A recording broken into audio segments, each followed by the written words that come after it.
tawag dito, guys? Bola ng basketball! Ito? Buknoy! Hindi, tennis ball. Tennis ball, basketball. Pag binagsak ko sila ng sabay, Tumalbog! Malbog! Kasi nga, bola yan eh. alin na mas mataas? Yung basketball. Basketball. Okay, ngayon ito ang tanong ko sa inyo. Paano kung sabay ko silang binagsak ng ganito?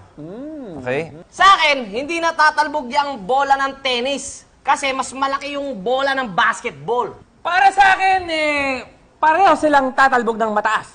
Parehong bola yan eh. Ikaw, Ira, ano sa tingin mo? Ako, yung tennis ball ang tatalbog ng mas mataas kesa dito sa basketball. O, ito na. Gawin na natin. Ibabagsak na natin sila ng sabay. Okay, ito na. Pum! Ano ba? Ito na yun! Tama ako. O, ano? Ang galing mo! Ang galing nga, ano? Ang galing Kasi nga. kayo pasikat eh. O, kayo, puro pa sigaw. Pasensya ka na, Teka. Ira, inulaan mo lang ba yun o alam mo talaga? Hindi alam ko talaga, Alam mo Kuya talaga? Chris. Bakit? Eh kasi nga, yung parehong bola na yun, may potential energy naman talaga sila. Kaya pag bounce nila sa floor, they create kinetic energy. At yung energy ng basketball ay nag-transfer dun sa tennis ball.